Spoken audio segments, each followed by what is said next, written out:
सर्वांनी अखंडितपणे या देशाचा ध्वज, या देशाचा मान सन्मान अखंडित ठेवण्यासाठी, उंचावण्यासाठी आपण सर्वजण प्रामाणिकपणे भारत देशाला महासत्ता बनवण्यासाठी आपण सर्वजण अविरतपणे काम करूया। भारत माता की, भारत माता की।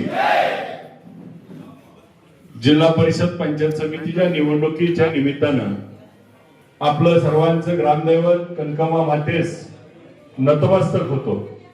आज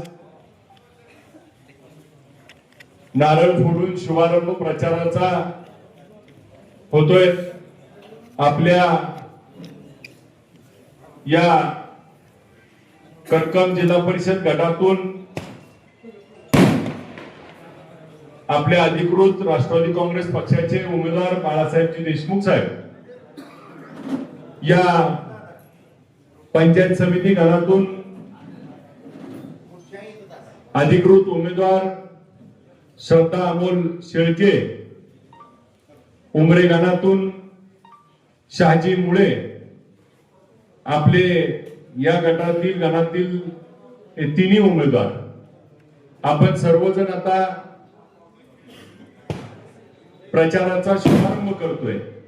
आणि या प्रचाराच्या शुभारंभाबरोबर या करकम शहराचं, जाधवसाहेब मी नेहमी शहर म्हणतो, मी गाव म्हणत नाही, कारण या शहराला आपल्याला नगरपंचायतचा जो प्रस्ताव होता तो त्याच्या सगळ्या क्वेरी काढून आता जेव्हा मोठी सभेला मी गावात येईल त्यावेळेस नकाशा द्यायला किरकोळ गोष्टीसाठी इथल्या असलेल्या ग्रामपंचायतनं किती त्रास दिलाय ती सांगायला लागेल। आणि मग नगरपंचायत व्हावी अशी यांची भावना होती का? मग वेळोवेळी बीडीओला, सीओला, त्या संबंधित सगळ्या अधिकाऱ्यांना, ग्रामसेवकाला बोलवून त्या ठिकाणी वेळ पडली तर त्या ठिकाणी मोठ्या आवाजात बोलून सगळी कागदपत्र गोळा करून तो प्रस्ताव पूर्ण करून आता सचिवाकडनं मंत्री आणि त्याच्यावर स्वाक्षरी झाली। फक्त आचारसंहिता नगरपालिकेची लागल्यामुळं आपल्याला ती जाहीर करता आलं नाही। पण आता 7 तारखेची ही निवडणूक झाल्यानंतर आपल्या नगरपालिकेची अधिसूचना निघेल याची खात्री मी आपल्याला कनकामा मातेच्या साक्षीनं जाधवसाहेब देतो, कारण सही झाली मी स्वतः बघितले। फक्त आता आचारसंहिता नगरपालिकेची लागल्यामुळं त्याचा GR किंवा अधिसूचना निघाली नाही।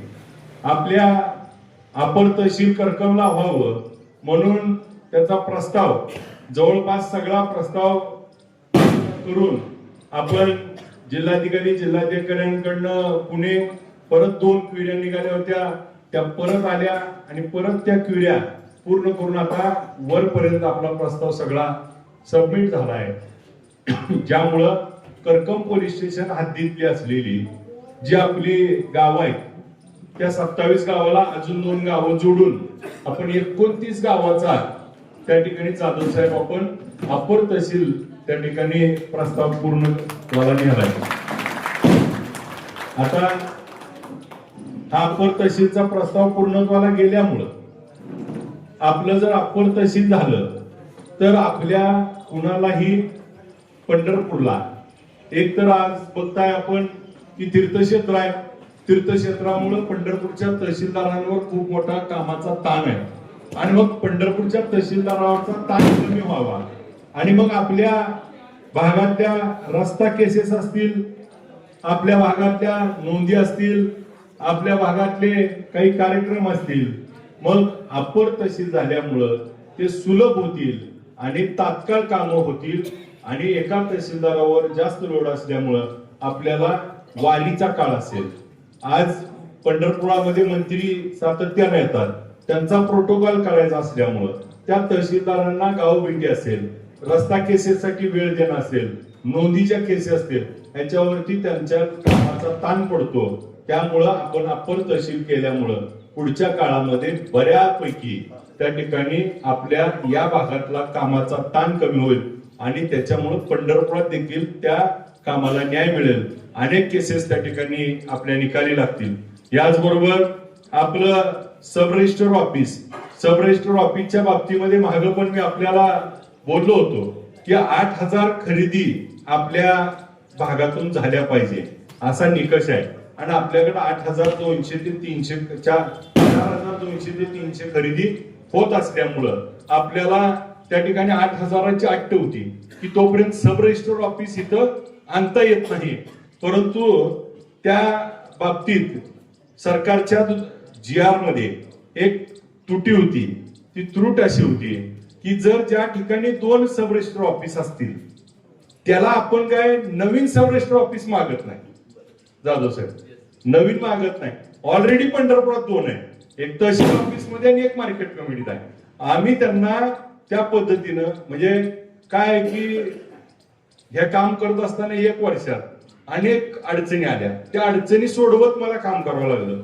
मग ती ज्यावेळेस आपण सब रजिस्टरचा प्रस्ताव गेला त्यावेळेस सब रजिस्टरचा प्रस्ताव सगळा गेला वर TCLR आणि असा गेला की इथं करकमला नवीन व्हावं म्हणून आणि मग त्या खरेदी जुळत नव्हत्या. मग आम्ही त्या दृष्टीनं हा विषय नीट मांडला की आम्ही नवीन मागत नाही, पंढरपुरात मार्केट कमिटीत असलेलं फक्त इकडे घ्या. मग ते पटलं आणि मग आता ती पुन्हा तशी प्रोसेस केली. आता पाटील साहेब काय सर माहितीये का, काही जणाला ह्या गोष्टी कधी सुचल्या पण नाही. आता करत असताना बाळादादा मला वेळ लागणार, सरकारी काम 6 महिने थांब, तरी मी सातत्यानं पाठपुरावा करतोय आणि याचा नक्की आपल्याला पुढच्या काळामध्ये फायदा होईल आणि आपलं सब रजिस्टर ऑफिस इथं झालं तर स्टॅम्प वेंडर असतील, पोरं कामाला लागतील, तहसील ऑफिस होईल. आता आपल्या इथं PWD ऑफिस त्या ठिकाणी डेप्युटी इंजिनियर बसतात, परंतु त्यांना बसायला खोली नाही, तर त्या ठिकाणी त्यांना ऑफिस मंजुरीसाठी आता आपण इरिगेशन कडनं जागा घेतोय त्यांना आणि तिथे इरिगेशन मध्ये PWD चा डेप्युटी इंजिनियर करकमला आहे, त्याला बसायचं सुसज्ज ऑफिस करतोय. मग सेंट्रलाइज बिल्डिंग, अप्पर तहसील, सब रजिस्टर ऑफिस, त्याच्याबरोबर नगरपंचायत आणि PWD ऑफिस, त्याबद्दल बरोबर इरिगेशन ऑफिस, हे अनेक ऑफिस इथं जर आपण एकत्र केली तर पंढरपूरला आपल्याला ह्या कामासाठी जायची वेळ येणार नाही. या पद्धतीनं आपण काम करूया ज्या माध्यमातून इथल्या लोकांच्या सोयी होत्या. याबरोबर आपल्या पोलीस स्टेशनच्या वरचा मजला आता मंजूर झालाय, त्याचं टेंडर पण झालंय.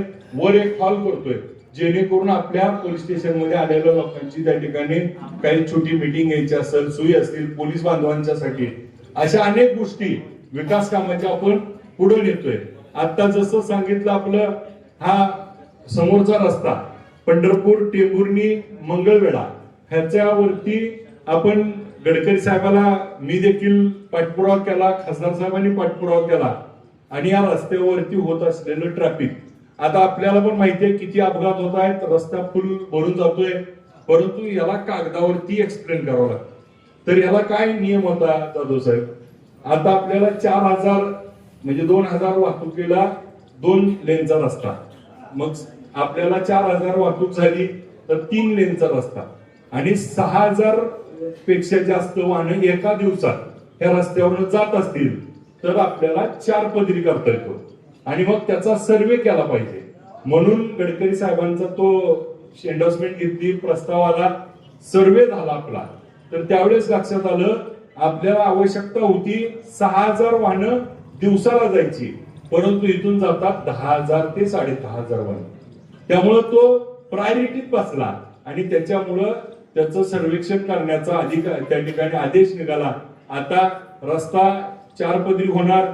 सर्वेक्षण म्हणजे काय चालू आहे तर परित्याचं वळण आहे, ते वळण काढायचं का उड्डाणपूल करायचा का गावाच्या बाहेरनं घ्यायचा.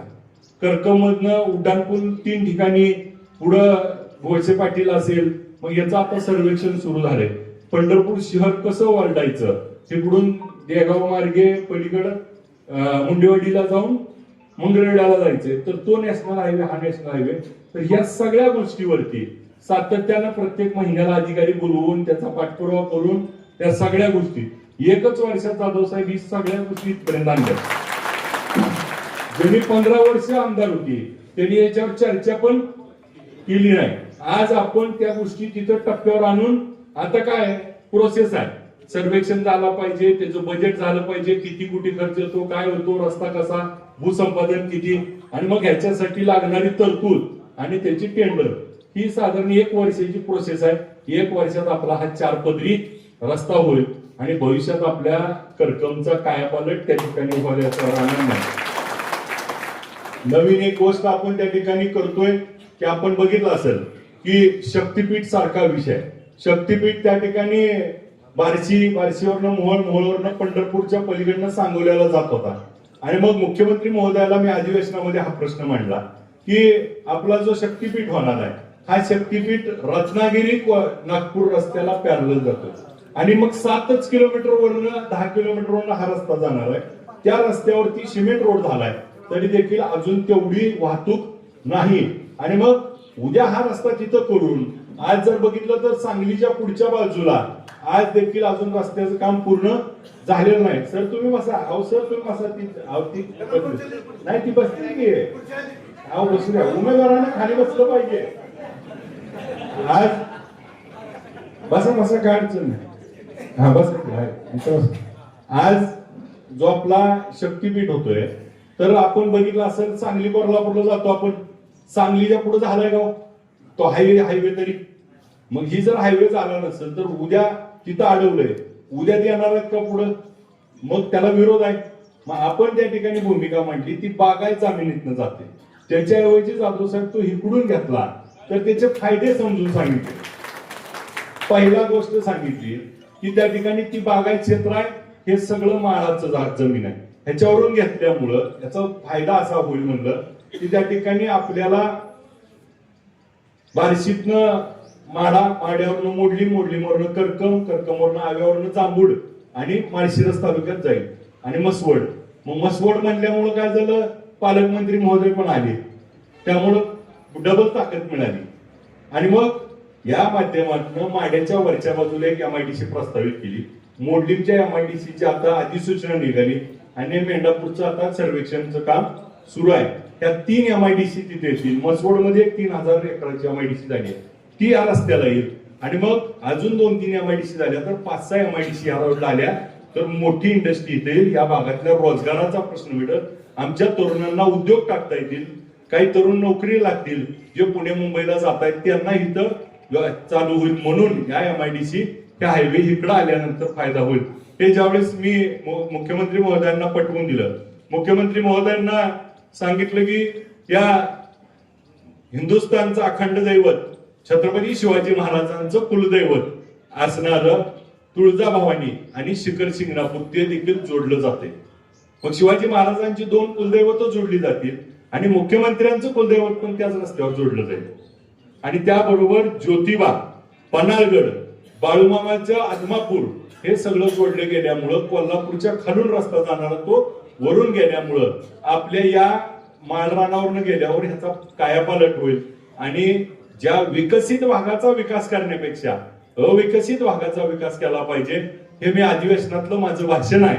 आणि त्याच्यावर मुख्यमंत्र्यांची बैठक झाली, त्याच्यामध्ये हे मुख्यमंत्री महोदयांना सगळं पटलं. आणि आपण बघितलं असेल कालच्या हिवाळी अधिवेशनामध्ये मुख्यमंत्र्यांनी नागपूरमध्ये जाहीर अधिवेशनामध्ये घोषित केलं की आम्ही सोलापूर पासून पुढची सगळी अलाइनमेंट बदलतो आणि आम्ही इकडून घेतोय. आणि त्याबाबत बोलताना पालकमंत्री महोदयाचं आणि माझं नाव घेऊन त्या ठिकाणी सांगितलं. मी नेहमी सांगतो, परवा सुद्धा सांगितलं की आज काय जणांना वाटतंय इकडून रस्ता इकडं आला, किती किलोमीटर रस्ता आलाय माहिती आहे का, 300 किलोमीटर लाईन बदलली. किती त्याचा GR निघालाय, मोजणी झाली, सगळं झालंय. आता तिकडची माझ्यावर आंदोलन करायला गेली, आमचा इकडं पळवलं म्हणून.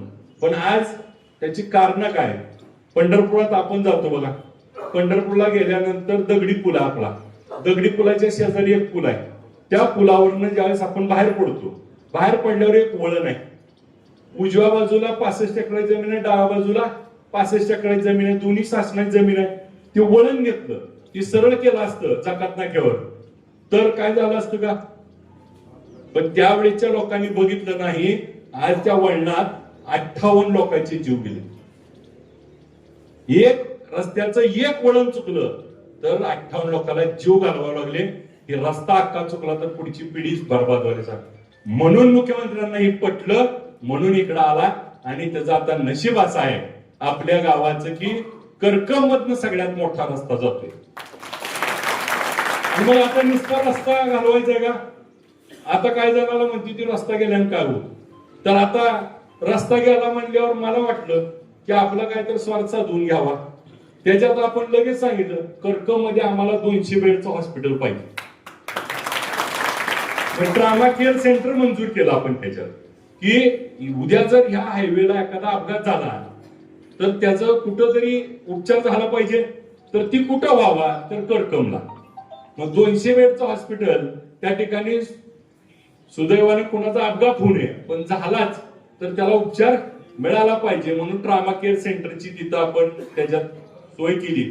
आणि त्याचा फायदा काय होणार आहे तर आपल्या भागातल्या सगळ्यांना मोफत तिथं उपचार मिळणार. आमचे खारे गुरुजी सारखं आपदायचे 25 बेडचं 30 बेड, 30 बेडचं 50 बेड, एकदा 200 म्हणलं म्हणजे सारखा त्यांचा पाठपुरावा असायचा. परंतु आता छोटा विषय नको म्हणलं ठेवायला. आणि तो 200 बेड होत असताना आज आपण तिथं पुणे मुंबईला जातो आपण बरेच जण. तिथं बघा फूड कोर्ट आहे नाश्त्याला. तर तसा एक फूड कोर्ट आपल्या इथं होईल. त्याच्यामुळे काय होईल आपली पोरं तिथं हॉटेल टाकतील, कोण कामाला लागतील आणि इथं 5 ते 7 हजार मुलांना रोजगार मिळेल. त्याच्यामुळे MIDC होईल. MIDC ला त्या ठिकाणी रोजगार येईल. इथं कंपन्या आपली पोरं टाकतील, त्यात काम मिळेल. आणि मग याचबरोबर आपण एक वारकरी सेवा केंद्राची संकल्पना मांडली की आम्ही काय म्हणलं की एवढे लांब आता नागपूरवरून वारकरी शेगाववरून येणार, इकडून कोल्हापूरने येणार त्या रस्त्यानं आणि पंढरपुरात उतरल्यानंतर लगेच पंढरपुरात जाण्यापेक्षा आम्हाला इथे एक वारकरी सेवा केंद्र करा. त्यांना ती संकल्पना पटली आणि त्यांना आम्ही सांगितलं की आलेल्या वारकऱ्याला थोडा वेळ आराम करावा, थोडा वेळ स्वच्छ त्या ठिकाणी आंघोळ करावी, त्याला सगळं त्या ठिकाणी फ्रेश व्हावं याच्यासाठी सोय. तिथे एखादा आपल्याला जेवण खाणं कीर्तनाचा हॉल करावा. असं बोलल्यानंतर मुख्यमंत्र्यांनी सांगितलं 20 एकरात करा. ही 20 एकराचा झाल्यामुळं या करकमच्या परिसरात कुणालाही कशालाही बाबतीत ही वारी पुरतं होणार आहे. पण 365 दिवस आपणच आहे, एकच दिवस वारी आहे. त्यामुळं मला सांगा या निवडणुकीत मुद्दा काय पाहिजे ह्याच्यावर बोललं पाहिजे. बोलती ती काय आज ह्याच्यावरती निवडणूक झाली पाहिजे. पण साधं उदाहरण मी मागं पण सांगितलंय. आपण बघा ज्यावेळेस मी आमदार नव्हतो मी अधिवेशनात देखील हा मुद्दा मांडला द्राक्ष बागाच्या संदर्भात. आज आपलं करकम द्राक्ष बागाचे सगळ्या आपल्या परिसरामध्ये द्राक्षाचं उत्पन्न एवढ्या मोठ्या प्रमाणात होतं. मग ह्याच्या आधी कधी आपल्या आमदारांनी विधानसभेत द्राक्षावर बोलले का? कोणत्याच प्रश्नावर बोलले का? मग द्राक्षाच्या विषयावरती आपण बघितलं असेल तर कृषी मंत्र्यांना त्या ठिकाणी धारावर धरण्याचं काम देखील आम्ही त्या ठिकाणी केलं. आणि मग लावून धरला आम्ही. काय भूमिका होती? मे 2023 मध्ये पत्रकार महोदय मे 2023 मध्ये आपल्या सोलापूर जिल्ह्यात 20,400 हेक्टर द्राक्षे आणि नुकसान भरपाई किती द्राक्षाला मिळाली? 7 हेक्टर. मे 2024 म्हणजे मी आमदार व्हायच्या आधी द्राक्षे होते 20,700 हेक्टर. नुकसान भरपाई सोलापूर जिल्ह्याला किती मिळाली? 33 हेक्टर. ह्या वर्षी मला सांगा बरं सरसकट झालं बरं.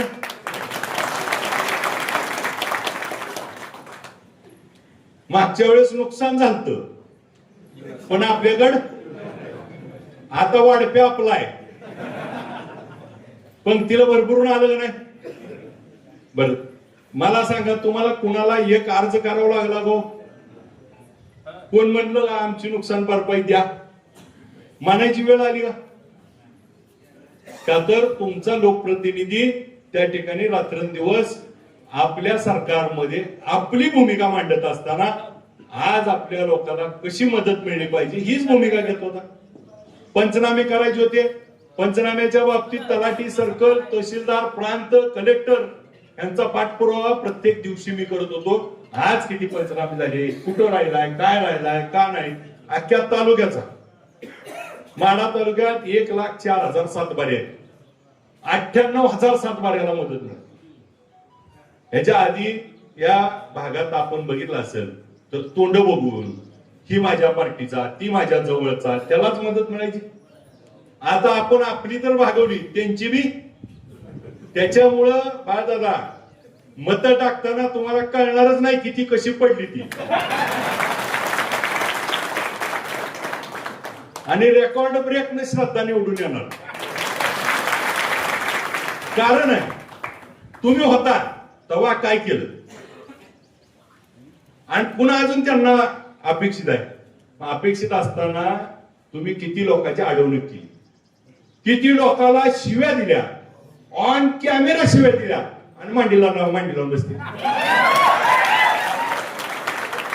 म्हणजे आबरू नावाला सुद्धा लाज वाटेल अशी परिस्थिती झाली आता. म्हणजे लाजायचं कोणी ही सुद्धा प्रश्न पडणार. अशा परिस्थितीत लोक जर आले असतील आणि मग आपल्याला पाठीला कणा नाही, मान नाही, सन्मान नाही, आणि मग काय पाहिजे तर मी झालो पाहिजे आणि माझं कोणतरी झालं पाहिजे, आणि ह्याच्या पलीकडे आम्हाला काय कळत नाही. मग काही झालं तरी आम्ही मिळून खाऊ, गावात दुसऱ्याला येऊ देणार नाही आणि आमच्या गावाचा काही विकास होऊ देणार नाही.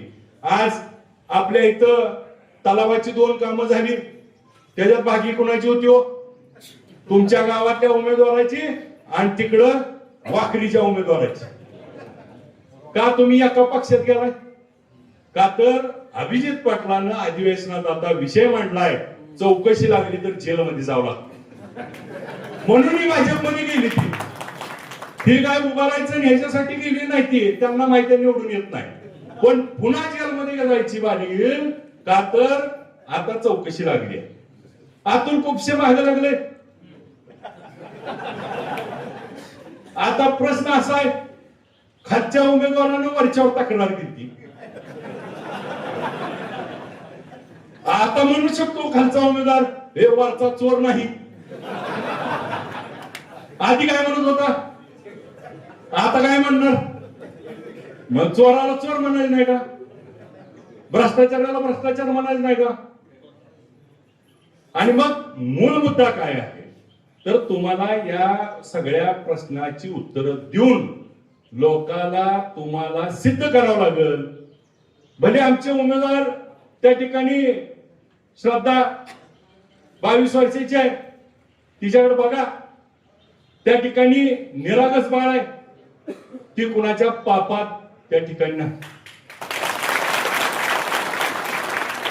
ती उद्या निवडून आल्यानंतर कुणाच्या भ्रष्टाचार करणार नाही ही गॅरंटी माझी. ती कुणाला त्या ठिकाणी शिवी देणार नाही आणि कॅमेऱ्याच्या पुढे तर कधीच नाही. म्हणजे काय आहे तर गावात एक आपल्या लेकीला निवडून द्यायची वेळ आली आणि मग आपण विचार करा, आता धनदांडग्यांना पैशाच्या जोरावरती हितच केलेल्या कामातल्या भ्रष्टाचारावरती आणि जर याची उत्तरं पाहिजे असतील आणि समोरनं जर बोलायला चालू केलं तर सगळं चिट्टपिट्ट ओपनच करणार पुन्हा. त्यामुळं जर आपल्याला ही निवडणूक लढायची असेल तर विकास कामावर बोला, आमच्यावर बोलायच्या नादी लागू नका. मी अजून 4 वर्ष आमदार आहे, पुन्हा सुट्टी देणार, कारण तुमची सगळी प्रकरणं माझ्या हातात आहे. 22-23 फेब्रुवारीला पुन्हा अधिवेशन आहे, पहिली लक्षवेधी पुन्हा तुमचीच.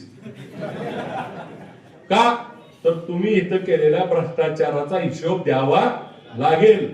आज आम्हाला त्या तळ्यामध्ये पाणी आणायचे, त्याच्या बाबतीमध्ये जर त्या तलावाचं जर पैसे तुम्ही खाणार असाल, उद्या आलेलं पाणी कुठं साठवायचं आम्ही? त्याचा सर्वेक्षण चालू झालाय. आम्ही तिकडून पाण्याची उपसा योजनेला त्या ठिकाणी अंतिम टप्प्यात आणलंय आणि मग आपल्याला पाणी आणण्याच्यासाठी एक वेगळी विशेष योजना त्या ठिकाणी आपण इथं प्रस्तावित केली आहे. त्याचा सर्वेक्षणाचा देखील राधाकृष्ण विखे पाटील साहेबांनी त्याचा एंडोर्समेंट करून पत्र निघाले आणि मग आपल्याला ह्या सगळ्या गोष्टी करत असताना करकमचा सर्वांगीण विकास करत असताना आपल्या गावाला छत्रपती शिवाजी महाराजांचं स्मारक व्हावं म्हणून आपण सातत्यानं त्याच्यासाठी निधीची उपलब्धता करतोय. मी आपल्याला या निमित्तानं सांगतो की अनेक वेळा आम्ही त्यांना सांगितलं की ग्रामपंचायतनं प्रस्ताव द्यावा लागतो, ग्रामपंचायतनंच द्यावं लागलं का नाही. माझं त्यांना विनंती आहे, आज देखील शहाणं व्हा आणि लवकर तेवढा प्रस्ताव देऊन टाका. कारण छत्रपती शिवाजी महाराज हे आराध्य दैवत आहे, तुमचं अडवणुकीचं राजकारण नाही आणि तुम्हाला कोणी माफ पुन्हा करणार नाही. छत्रपती शिवाजी महाराज, अहिल्यादेवी होळकर, महात्मा ज्योतिबा फुले, अण्णाभाऊ साठे, भारतरत्न डॉक्टर बाबासाहेब आंबेडकर या सगळ्या महापुरुषांना त्या ठिकाणी आपल्याला प्रेरणास्थान म्हणून या ठिकाणी उभा करणं गरजेचं आहे. आणि मग त्या दृष्टीनं पुढच्या काळामध्ये आपल्या शहराचा सर्वांगीण विकास करण्याच्यासाठी आपण उद्याच्या निवडणुकीत राष्ट्रवादी काँग्रेस पक्षाचे अधिकृत उमेदवार आमचे बाळासाहेब दादा देशमुख, श्रद्धा ताई अमोल शेळके, आमचे शहाजी मुळे यांना आपण प्रचंड मताने विजय करावा. घड्याळ या चिन्हापुढील बटन दाबून आपण निवडून द्यावं ही विनंती करण्यासाठी मी आलोय. आज प्रचाराचा शुभारंभ झालाय. इथं आलेल्या सगळ्यांनी आपल्याला, मला माहिती आहे इथं आलेल्या सगळ्याला थोडा का होईना यांनी त्रास दिलेला आहे, त्याचा वचपा काढायची वेळ आली आहे. त्यामुळं आपल्या सगळ्याला गावातल्या प्रत्येक माणूस आज दहशतीनं, दबावानं, शिवेगाळ, भांडणं हे आपल्या गावाची परंपरा नाही. आपल्या गावाला एक चांगलं गाव म्हणून, एक शहर म्हणून आपल्या गावाला भविष्यामध्ये ओळख निर्माण करायची आहे. कणकंबा मातेचा आशीर्वाद आपल्या गावाला आहे. आपल्या गावामध्ये जिवंत समाध्या त्या ठिकाणी आहेत. या गावाची प्रेरणा आणि आज आपल्या गावाचं देव म्हणून आपल्याकडे बघत असताना पालख्या सगळ्या आपल्यातून येतात. सर्वांगीण विकास जर आपला करायचा असेल तर आपल्याला या भागात, आज खासदार साहेब आपले आमदार म्हणून तुम्ही मला निवडून दिलंय आणि इथले जिल्हा परिषद आणि पंचायत समितीचे सदस्य आपले असतील तर हा विकासाचा गाडा ओढण्यासाठी माझ्या दोन हाताला अजून 4 हात कामाला देतील तर त्या ठिकाणी उद्याचा काळ आम्हाला त्या ठिकाणी करता येईल. आज आपल्या पाणी पुरवठ्याच्या योजना असतील, या कामाला अनेक वर्ष झाली आणि कितीतरी कोटी रुपये पैसे मिळाले. पाणी मिळतंय का गावाला? मग ह्या पैशाचं नेमकं काय झालं आणि यातनं जर लोकांच्या सोय होत नसेल तर ह्यांची जी राजकारणाचे पैसे खाण्याचे अड्डे आहेत ते आता आपल्याला उद्ध्वस्त करावं लागतील आणि चांगली प्रामाणिक माणसं त्या ठिकाणी द्या. उद्या माझ्या माणसाने जर काय चूक केली तर मी जबाबदार असेल, त्यांचे कान धरून तुमचा कुठेही भ्रष्टाचार होऊ देणार नाही ह्याची जबाबदारी माझी असेल. मी आज आता सव्वा वर्ष झालं निवडून आलोय. आज माझ्या घरात कोण कॉन्ट्रॅक्टर नाही, एक काम घेतलं नाही, मी कुठल्या अधिकाऱ्यांना रुपया घेत नाही, कुणाच्या 1 रुपयाच्या पापात नाही. पण यांचं आहे का म्हणायला? आज आपले उमेदवार उद्याच्या काळात तुम्ही निवडून दिल्यानंतर हे देखील त्याच पद्धतीनं प्रामाणिकपणे काम करतील आणि आपल्या भागाचा सर्वांगीण विकास त्या ठिकाणी होईल. आता परवापर्यंत प्रचार करत होती की आमदाराला निधीच नाही, विकास कामच नाही. आता अर्थमंत्रीच आपले गाड्यावर उभा आहे. त्यामुळे काय पैशाची बी चिंता नाही. कालपर्यंत आपण त्या ठिकाणी सत्तेच्या बाहेर होतो, आता त्या ठिकाणी युतीत असल्यामुळं उद्या आपली जी कामं आहेत त्याला सगळ्याला निधी असेल, सरकारकडनं मदत असेल ते आपल्याला पूर्णपणे देण्याचं आश्वासन वरिष्ठांनी दिलंय. त्यामुळे उद्याच्या काळामध्ये आपल्या भागातली सर्व कामं, आज हॅमच्या माध्यमातून आपण 2 रस्ते त्या ठिकाणी प्रस्तावित केले. जो आज आपल्याला करकमवरनं मोडली म्हणजे आपण त्या पिंपळनेरपासून घेतलाय आणि तो म्हणजे आपला नवरा नवरीवर येणारा तो बारडीत घेतलाय. बारडीतनं आपण करकम मध्ये घेतलाय. करकम वरनं उमरेवरनं कानापुरी करोळ करून तिकडं पलीकडे घेतलाय कोंढरा भागात आणि तो परत फिरवून आणलाय. 77 किलोमीटरचा रस्त्याचा प्रस्ताव पण त्या ठिकाणी आहे, आता अंतिम टप्प्यात आहे. त्यामुळं पुढच्या काळामध्ये 5.5 ते 7 मीटरचा रस्ता तो त्या ठिकाणी होईल. ह्या योजनेमध्ये केल्यामुळं त्या रस्त्याला 5 वर्ष खड्डा पडणार नाही ही त्या घेणाऱ्या कामाची जबाबदारी असेल. त्यामुळे पुढच्या काळामध्ये हा रस्ता एकदा झाला की आपल्या दळणवळणाचा मोठा प्रश्न सुटेल. त्याचबरोबर यावर्षी बजेटमध्ये अनेक कामं आपल्याला सुचवलीत, ती कामं आपल्याला घेता येतील आणि मग आपल्या सर्वांगीण विकासाच्या दृष्टीनं आपण एकसंघ राहाल, आपण सगळेजण ताकदीनं या तिन्ही उमेदवाराच्या पाठीशी आपण मतदान रूपी आशीर्वाद देऊन निवडून द्याल, एवढी मी आपल्या सगळ्यांकडनं अपेक्षा आणि खात्री बाळगतो. आपल्या सगळ्यांना विनंती करतो की आपण घड्याळ चिन्हाच्या समोरील बटन दाबून आमच्या सर्व उमेदवाराला आपल्या निवडून द्यावं. मला रांजणीला सभा असल्यामुळं मी आल्या भाषण चालू केलं. मी भाषण करून आता मी पुढे जातो आणि सभा अशीच चालू राहील, कुणी उठू नये. आपण असंच त्या ठिकाणी सुरू ठेवावं आणि आपल्याला एवढंच लक्षात ठेवा, कोण काय उकाळ्या पाकळ्या काढतंय तेवढ्या माझ्या पोतून पोचवा, म्हणजे त्यांना मग काय सुट्टी देत नाही. एरियलनं धुवायचं का कशानं धुवायचं ठरवू आपण सगळेजण मोठ्या संख्येनं या ठिकाणी ताकदीनं आपण प्रत्येक जण 10 दिवसाचा काळ आहे. 5 तारखेपर्यंत, आज 26 जानेवारी आहे, प्रजासत्ताक दिन आहे, स्वातंत्र्य भारताला मिळालंय. आता करकमला स्वातंत्र्य मिळालं पाहिजे, एवढ्याच शुभेच्छा देतो आणि आपल्याला घेतो. जय हिंद, जय भारत.